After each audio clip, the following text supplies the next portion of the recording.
Hello दोस्तों, welcome back to our study platform. आज हम लोग खान सर के द्वारा जो एसएससी का बुक बनाया गया था, न्यू एडिशन का जो बुक आया है मार्केट में 2024 में, उसका हम लोग पार्ट 3 को करने वाले हैं।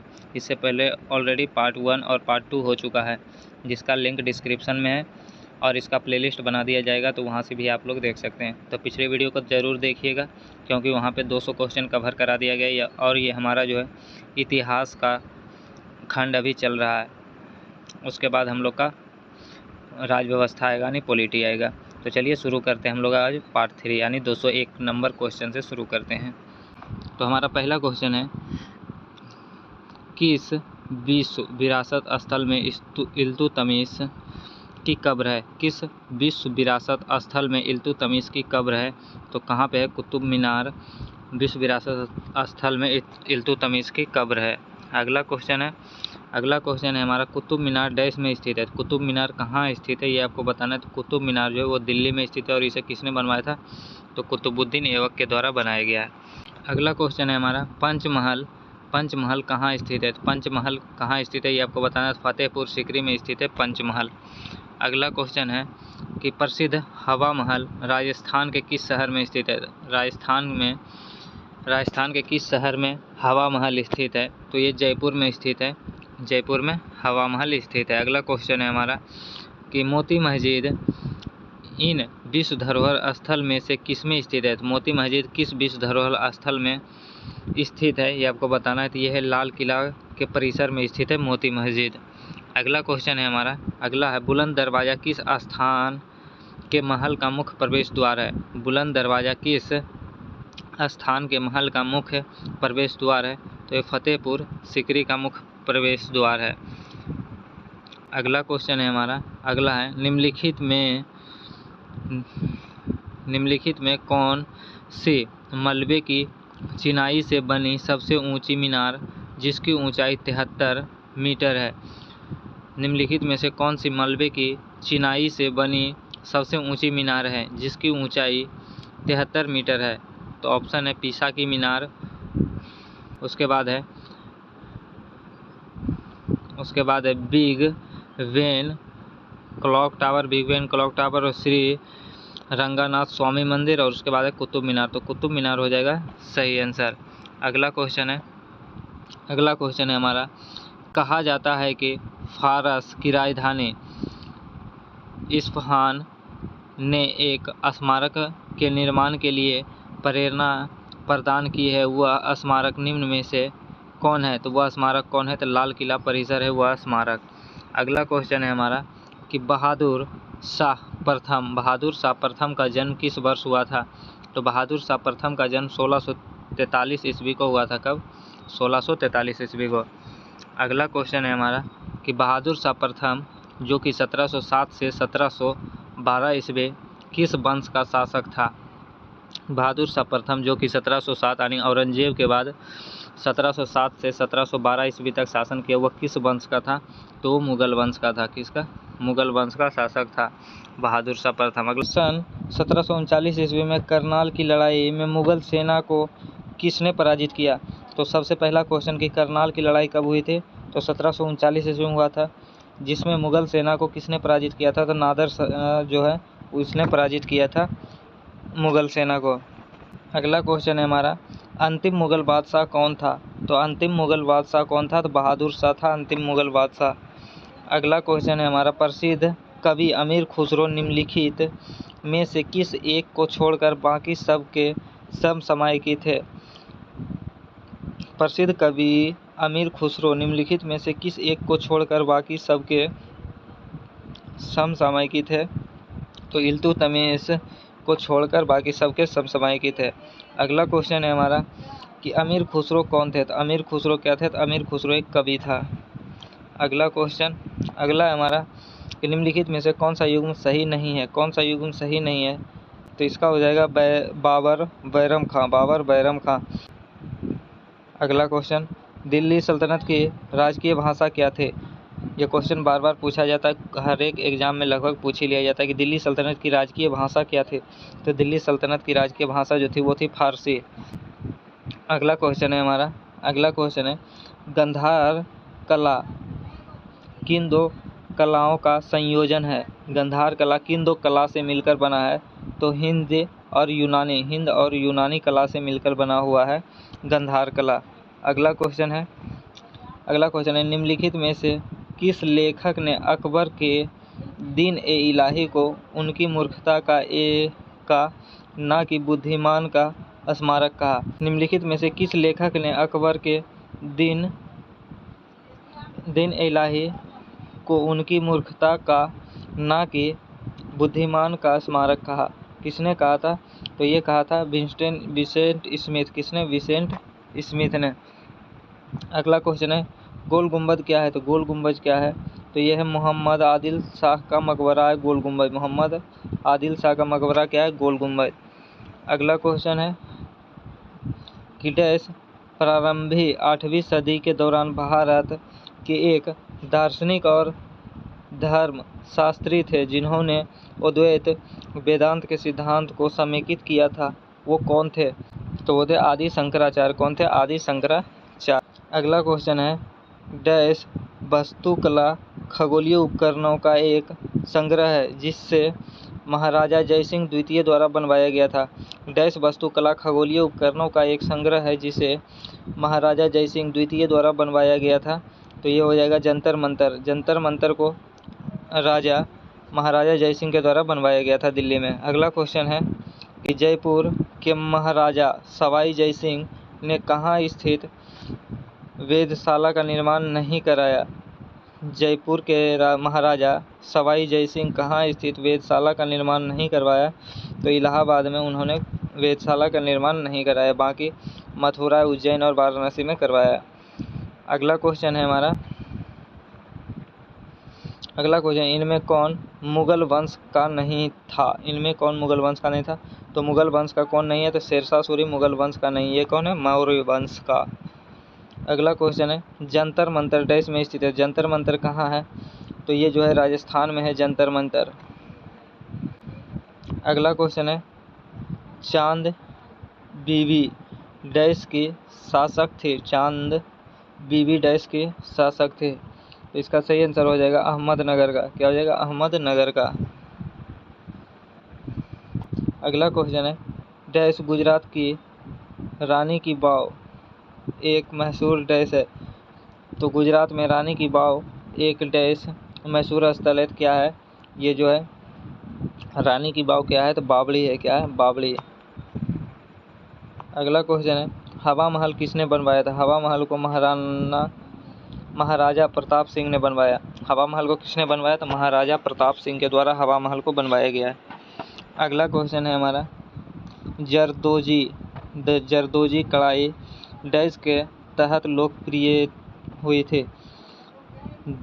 जरदोजी कढ़ाई डैश के तहत लोकप्रिय हुई थी? किसके तहत हुई थी? तो अकबर के तहत लोकप्रिय हुई थी जरदोजी कढ़ाई। अगला क्वेश्चन है हमारा अगला है त्रिमूर्तियों में सृष्टिकर्ता देवता होने के बाद भी आजकल किस देवता की पूजा बहुत कम की जाती है? त्रिमूर्तियों में सृष्टिकर्ता देवता होने के बाद भी आजकल किस देवता की पूजा बहुत कम की जाती है? तो ब्रह्मा की पूजा बहुत कम की जाती है। ऑप्शन ए हो जाएगा इसका सही आंसर। अगला क्वेश्चन है प्रारंभिक भक्ति आंदोलन में से एक अलवारों के नेतृत्व में हुआ वे किसके भक्त थे?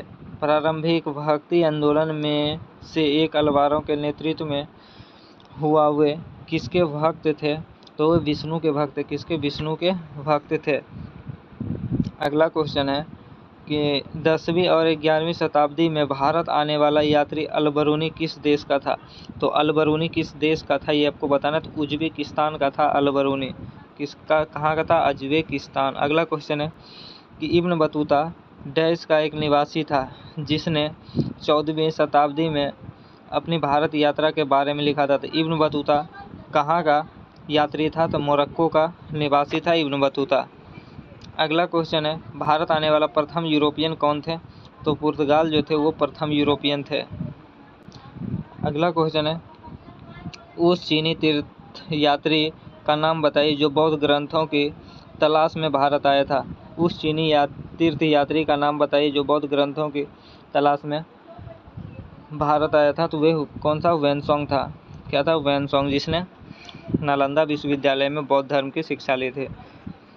अगला क्वेश्चन है हमारा कि निम्नलिखित में से किसने सर्वप्रथम भारत के साथ व्यापार संबंध स्थापित किए थे? तो पुर्तगाल सबसे पहले भारत के साथ व्यापार स्थापित किए थे। अगला क्वेश्चन है गांवों के चर्चों और कॉन्वेंट को किसके द्वारा बनवाया गया था? गोवा के चर्चों और कॉन्वेंट को किसके द्वारा बनवाया गया था? तो बनवाया गया था पुर्तगालियों के द्वारा बनवाया गया था गोवा के चर्चों और कॉन्वेंट को। अगला क्वेश्चन है भारत के तरफ आने वाले समुद्री मार्ग की खोज किसने की थी? भारत की तरफ आने वाले समुद्री मार्ग की खोज किसने की थी? तो वास्को डी गामा ने 1498 ईस्वी में किया था। कब? 1498 ईस्वी में। अगला क्वेश्चन है वर्ष 1498 में किस पुर्तगाली अन्वेषक ने यूरोप से भारत के लिए एक नए समुद्री मार्ग का खोज किया था? तो 1498 में किसने भारत और यूरोप के बीच समुद्री मार्ग का खोज किया था? तो वास्को डी गामा ने ही भारत और यूरोप के बीच समुद्री मार्ग का खोज किया था। तो इसका क्या हो जाएगा? Vasco D gamma. अगला क्वेश्चन देखते हैं। अगला क्वेश्चन है हमारा कि जहांगीर के काल में मुगल दरबार में आने वाला पहला अंग्रेज कौन था? जहांगीर के समय मुगल दरबार में आने वाला पहला अंग्रेज कौन था? तो वह था कैप्टन विलियम हॉकिंस। कौन था? कैप्टन विलियम हॉकिंस था। अगला क्वेश्चन है डैश व्यापारिक कंपनियों ने मुगल साम्राज्य के दौरान 1605 ईस्वी में भारत में मछलीपट्टनम में अपने ठिकाने को स्थापित किया था? तो 1605 ईस्वी में किस व्यापारी कंपनी ने मछलीपट्टनम में अपना ठिकाना स्थापित किया था? तो वो था डच। अगला क्वेश्चन है कि ब्रिटिश को राजनीतिक शक्ति किसके बाद प्राप्त हुई? ब्रिटिश को राजनीतिक शक्ति किसके बाद प्राप्त हुई थी? तो प्लासी के युद्ध के बाद प्राप्त हुई थी। प्लासी का युद्ध कब हुआ था? तो प्लासी का युद्ध हुआ था 1757 में। प्लासी का युद्ध कब हुआ था? तो 1757 ईस्वी में प्लासी का हुआ था। और बक्सर का कब हुआ था? तो 1764 में। पानीपत का युद्ध कब हुआ था? तो पानीपत का पहला युद्ध जो हुआ था वो 1526 में हुआ था और दूसरा युद्ध जो हुआ था वो 1556 में हुआ था, जबकि तीसरा युद्ध जो हुआ था वो 1761 ईस्वी में हुआ था, पानीपत का तीसरा युद्ध। और बांडीवास का युद्ध कब हुआ था? तो 1760 में हुआ था और बेदरा का युद्ध जो हुआ था वो 1759 ईस्वी में हुआ था।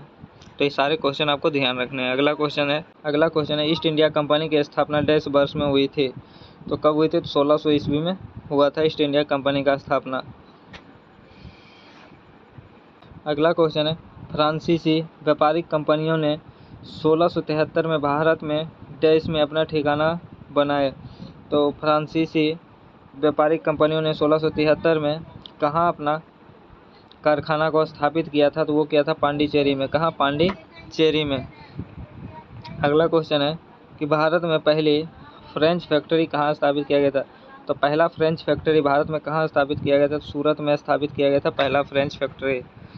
अगला क्वेश्चन है निम्नलिखित में से किस सिख गुरु ने अमृतसर की आधारशिला रखी थी? निम्नलिखित में से किस सिख गुरु ने अमृतसर की आधारशिला रखी थी? तो वो गुरु रामदास जी के द्वारा रखा गया था अमृतसर का आधारशिला। अगला क्वेश्चन है फ्रांसीसी क्रांति जिससे फ्रांस में व्यापक सामाजिक और राजनीतिक उथल पुथल के दौर शुरू हुआ वर्ष डैश में प्रारंभ हुई थी? फ्रांसीसी क्रांति कब शुरू हुआ था? 1789 ईस्वी में फ्रांसीसी क्रांति शुरू हुआ था। अगला क्वेश्चन है हल्दी घाटी का युद्ध डैश वर्ष में लड़ा गया था? हल्दी घाटी का युद्ध कब लड़ा गया था? 1576 ईस्वी में लड़ा गया था। अगला क्वेश्चन है वर्ष 1665 में पुरंदर की संधि का प्रत्यक्ष क्या था? वर्ष 1665 ईस्वी में पुरंदर की संधि का प्रत्यक्ष क्या था? तो क्या था? शिवाजी और बीजापुर के सुल्तान के बीच विवाद के बीज बोना। ये हो जाएगा इसका करेक्ट आंसर कि 1665 में पुरंदर की संधि का प्रत्यक्ष क्या था? तो शिवाजी और बीजापुर के सुल्तान के बीच विवाद के बीज को बोना। अगला क्वेश्चन है छत्रपति शिवाजी जो कि 1680 से 1688 ईस्वी तक शासन किया किस वंश का शासक था? तो छत्रपति शिवाजी जो थे वो मराठा वंश के शासक थे। कौन?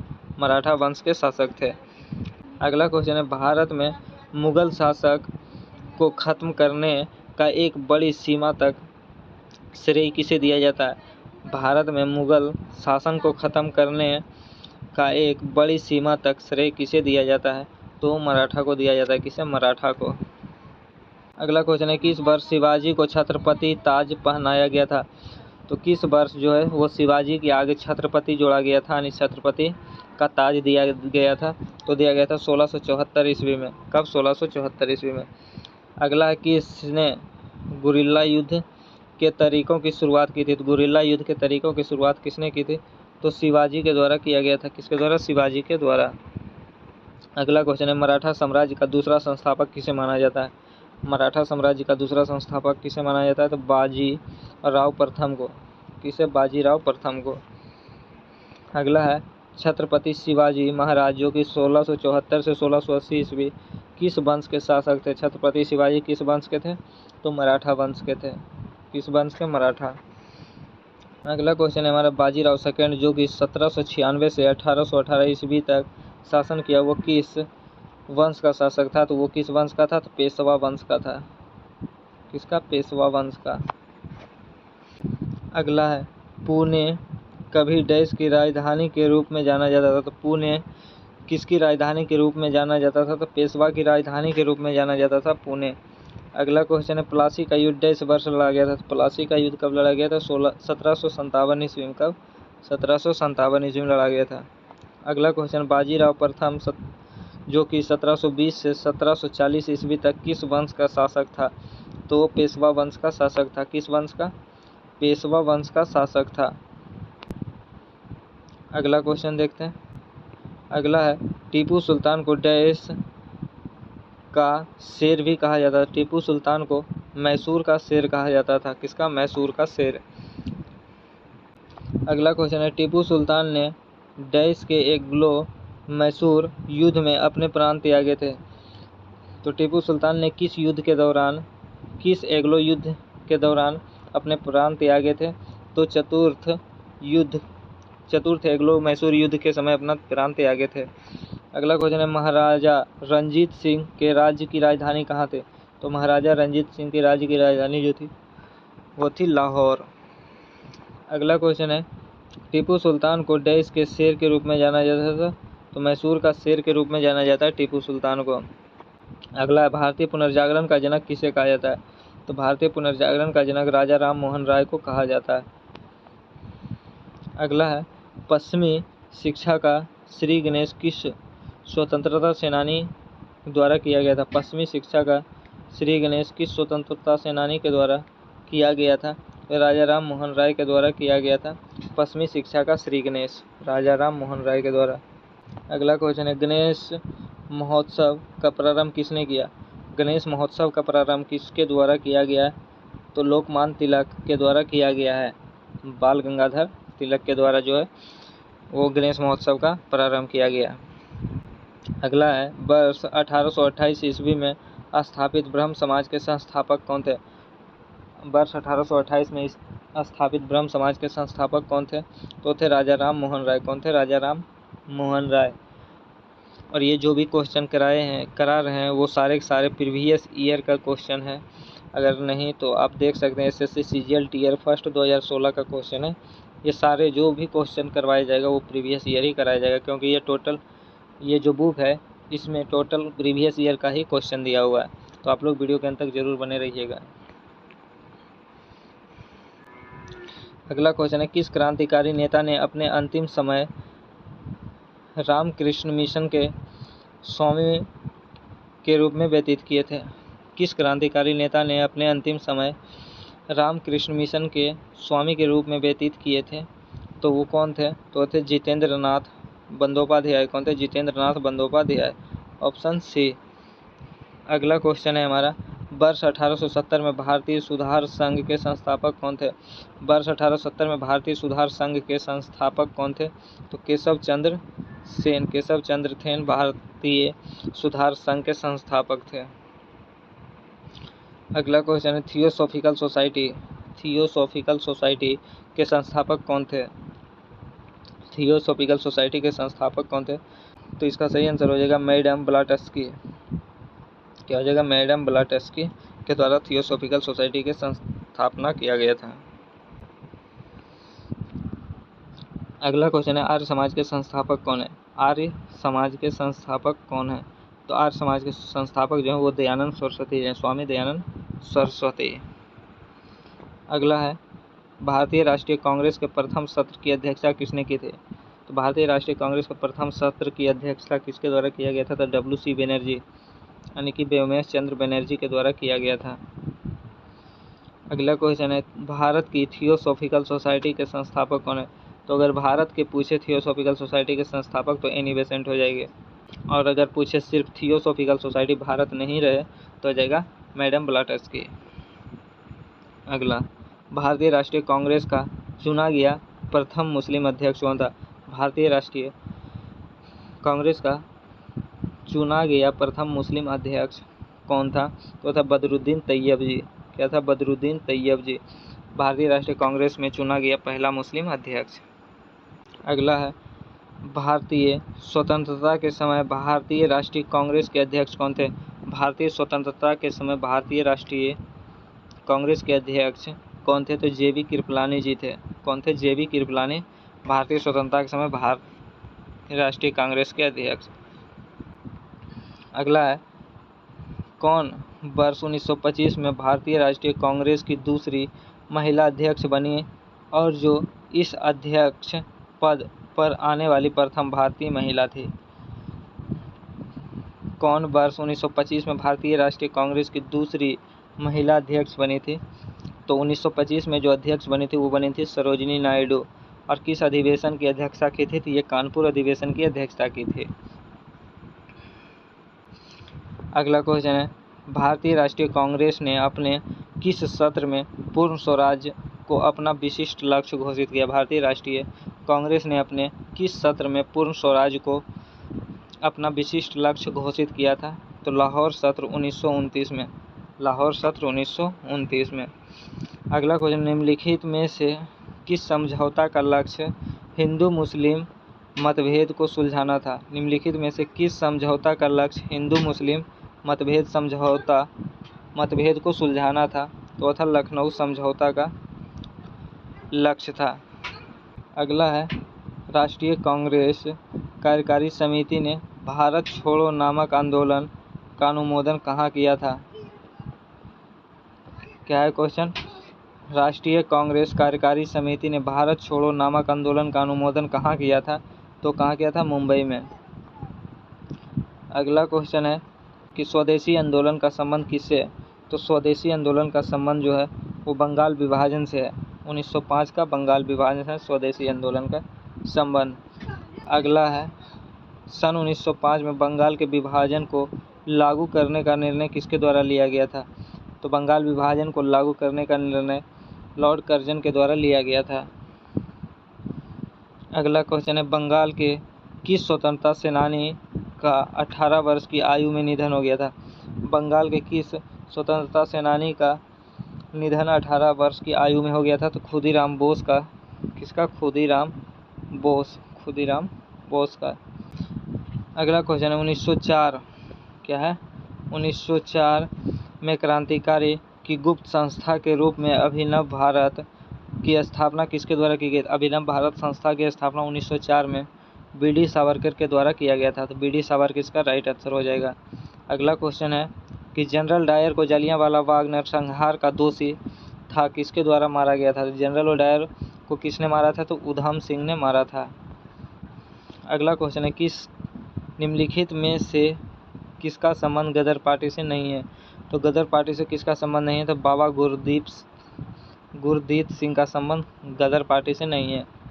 अगला क्वेश्चन है, भारत के स्वतंत्रता संघर्ष के संदर्भ में निम्नलिखित कथनों पर विचार करिए। इनमें से कौन सा कथन सही है? सही कथन को चुनना है। भारत के स्वतंत्रता संघर्ष के संदर्भ में कथनों का विचार कीजिए। गांधी जी की पहली महत्वपूर्ण सार्वजनिक उपस्थिति फरवरी 1916 में बनारस हिंदू विश्वविद्यालय के उद्घाटन समारोह में हुआ था। ये बिल्कुल सही है। अगला है कि 1914 से 1918 महात्मा गांधी अगला ऑप्शन है 1914 से 1918 के महान युद्ध के दौरान फ्रेंच ने प्रेस पर प्रतिबंध लगा दिया था और बिना जांच के कारावास को अनुमति दे दी थी। तो ये बिल्कुल गलत है। 3 है जालियांवाला बाग हत्याकांड 1919 अमृतसर में हुआ था, तो ये भी सही था। 1 और 3 जो है वो बिल्कुल सही था। ऑप्शन डी जो होगा इसका करेक्ट आंसर हो जाएगा। अगला है काकोरी षड्यंत्र कब हुआ था? काकोरी कांड 1925 ईस्वी में हुआ था। अगला है साबरमती आश्रम किसने बनवाया था? साबरमती आश्रम को महात्मा गांधी के द्वारा बनवाया गया था। अगला है कामागाता मारू क्या था? तो कामागाता मारू जो था वो एक पोत था। क्या था? एक पोत था। अगला क्वेश्चन है निम्नलिखित में से किससे गांधी जी अपना राजनीतिक गुरु मानते थे? तो गांधी जी का राजनीतिक गुरु कौन था? तो गोपाल कृष्ण गोखले। अगला क्वेश्चन है हमारा गांधी जी ने कानून की पढ़ाई देश में की थी। तो कानून की पढ़ाई कहाँ किए थे गांधी जी? तो यूनाइटेड किंगडम यानी कि ब्रिटेन में। अगला क्वेश्चन है हमारा महात्मा गांधी निम्नलिखित में से किसका समर्थन नहीं किया था? तो महात्मा गांधी निम्नलिखित में से किसका समर्थन नहीं किया था? तो भारी उद्योग का समर्थन महात्मा गांधी ने नहीं किया था। अगला क्वेश्चन है हमारा गांधी जी के सत्याग्रह का निम्नलिखित में से किन्हीं दो से जुड़ाव है? गांधी जी के सत्याग्रह का निम्न में से किन्हीं दो से जुड़ाव है? तो हो जाएगा सत्य और अहिंसा का जुड़ाव है। अगला क्वेश्चन है गांधी जी का सर्वोदय से क्या तात्पर्य है? गांधी जी का सर्वोदय से क्या तात्पर्य है? तो इसका सही हो जाएगा अछूतों और दलितों का उत्थान। अछूतों और दलितों का उत्थान। ऑप्शन ए हो जाएगा सही आंसर।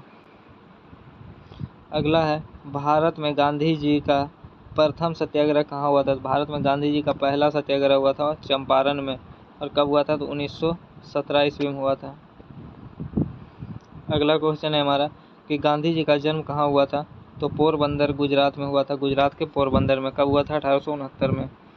अगला क्वेश्चन है भारतीय स्वतंत्रता संग्राम में करो या मरो का नारा किस आंदोलन से जुड़ा हुआ है? करो या मरो का नारा किसने दिया है?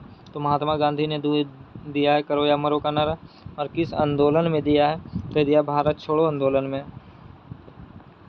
अगला क्वेश्चन है अहमदाबाद में साबरमती आश्रम किसने स्थापित किया था? अहमदाबाद में साबरमती आश्रम की स्थापना किसके द्वारा किया गया? तो मोहनदास करमचंद गांधी यानी कि महात्मा गांधी के द्वारा किया गया है। अगला महात्मा गांधी का जन्म किस वर्ष हुआ था? तो महात्मा गांधी का जन्म 1869 में हुआ था। 2 अक्टूबर 1869 में। कहाँ हुआ था? तो पोरबंदर के गुजरात में। अगला क्वेश्चन है गांधी इरविन समझौता कब हुआ था? गांधी इरविन समझौता 1931 ईस्वी में हुआ था। और ये हमारे सेशन का आखिरी प्रश्न है महात्मा गांधी की हत्या किसने की थी? और ये इजी क्वेश्चन है। हमको जैसा लग रहा है कि आप सभी को इसका आंसर पता होगा, तो इसका आंसर आप लोग जरूर कमेंट बॉक्स में दीजिएगा। क्वेश्चन एक बार फिर से बता देते हैं कि महात्मा गांधी की हत्या किसके द्वारा किया गया था? ऑप्शन है James Russell, B number option है Nathuram Godse, C number option है सच्चा सिंह बस्ती और डी नंबर है कुंदर मेहता। तो इसका आंसर आपको कमेंट करके बताना। आई होप कि सेशन आपको पसंद आया होगा। अगर सेशन आपको अच्छा लगा है तो आप वीडियो को अपने दोस्तों में भी शेयर कर दीजिएगा और साथ ही साथ वीडियो को एक लाइक कर दीजिएगा। और अगर चैनल पे नए हो तो चैनल को सब्सक्राइब भी कर लीजिएगा। तो चलिए मिलते हैं फिर नेक्स्ट पार्ट में। तब तक के लिए जय हिंद, वंदे मातरम।